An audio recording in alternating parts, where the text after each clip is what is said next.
আমি আজি আজীৱিকা থাৰ্ড লেভেলটো কৰিম। আমি কোৱাৰ্টাৰলি কৰিলোঁ, ফাৰ্ষ্ট কৰিলোঁ, ছেকেণ্ড কৰিলোঁ, এতিয়া থাৰ্ড লেভেল কৰিলোঁ। আচলতে এইটো থাৰ্ড লেভেলটো বহুতেই দিগদাৰ হৈছে কৰিবৰ কাৰণে, সেইকাৰণে মই ভাবিলোঁ এটা ভিডিঅ' বনাওঁ, সকলোৰে সুবিধা হ'ব, সেইকাৰণে কৰিলোঁ। প্ৰথমতে আমি মেম্বাৰ্ছত গ'লোঁ। মেম্বাৰ্ছত গৈ আপোনাৰ এতিয়া প্লাছ চিনটো যিটো থাকে তাতে আমি টাচ কৰিব লাগিব। আপোনাৰ মেম্বাৰ চিলেক্ট কৰিবৰ কাৰণে ইয়াতে য়েছ কৰিব লাগিব। তেতিয়া আৰু মেম্বাৰ নামবিলাক আহিব। মেম্বাৰৰ নাম যেতিয়া আমি চিলেক্ট কৰিম, ইয়াৰে আচলতে বিশেষ দিগদাৰ নহয়, কিন্তু অকণমান কষ্টও হয়। আগতে কৰাখিনি ওলাই যায়। সেইটো অ'কে কৰাৰ পিছত মেম্বাৰ নামখিনিত আমি অ'কে কৰিব লাগিব।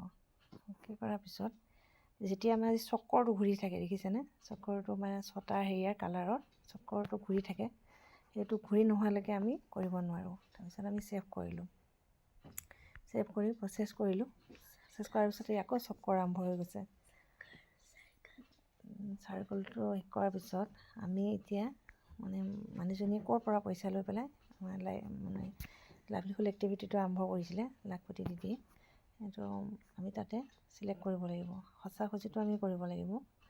আমাৰ লোন লৈছিলে, আমাৰ লোনটো আপোনাৰ SHG পৰা লৈছিলে। SHG আমাৰ CRF লৈছিলে নে RF লৈছিলে নে VRF লৈছিলে? আমি CRF পৰা লৈছিলে। সেইটো আমি এমাউণ্টটো লিখিব লাগিব। এমাউণ্টটো আমাৰ 20,000 টকা লিখিছিলে। সেইটো আপোনালোকে তেনেদৰে গৈ ইয়াতে আচলতে যেতিয়া আমাৰ এক্টিভিটিকেইটা দেখাব পাৰি, লাইভলিহুড এক্টিভিটিকেইটা ইয়াতে চিলেক্ট কৰিলে গমেই পোৱা যায়। যোৱাবাৰ আমি ছেকেণ্ড কোৱাৰ্টাৰত আমি কি কৰিছিলোঁ, থাৰ্ড কোৱাৰ্টাৰত ওলাই যায় নিজে নিজে, তেতিয়া আমাৰ আহি যায়।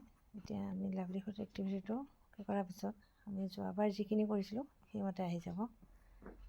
যোৱাবাৰ আমি দিছিলোঁ মানুহজনী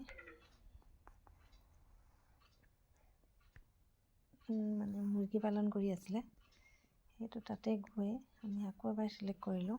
থাৰ্ড কেটেগৰীত কিমান মুৰ্গী পুহি আছিলে সেইটো চিলেক্ট কৰাৰ পিছত আপুনি মুৰ্গীৰ নাম্বাৰটো দিব লাগিব। নাম্বাৰটো দিয়াৰ পিছত আপুনি মুৰ্গী কি বিক্ৰী কৰে, মাংস বিক্ৰী কৰে নে কণী বিক্ৰী কৰে? মুৰ্গীটো বেছিভাগ মাংসই বিক্ৰী কৰা হয়, সেইটো লিখিব লাগিব। লিখাৰ পিছত আপুনি কিমান মাংস বিক্ৰী কৰে, কোৱাৰ্টাৰলি, আমি সেইটো কোৱাৰ্টাৰলি কৰিব লাগে।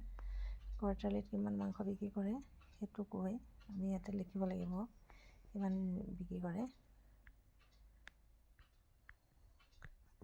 সেইটো মানুহজনীৰ পৰা সঁচা-সচিটো আমি জানি ল'ব লাগিব। আৰু মাংস বিক্ৰী কৰিলেতো এইটো কেজি হ'ব, হয় নে নহয়? এইটো কেজি আহি গ'ল। আৰু চেলিং প্ৰাইচটো আমাৰ এতিয়াতো লোকেল মুৰ্গী 500 আহি আছে, 500 দিলোঁ। আৰু মুৰ্গী লগতে মুৰ্গী পুহিলে আমাৰ কণীও বিক্ৰী হয়, সেইকাৰণে কণী ইনকাম এটা আমি দিব লাগিব। দিয়াৰ পিছত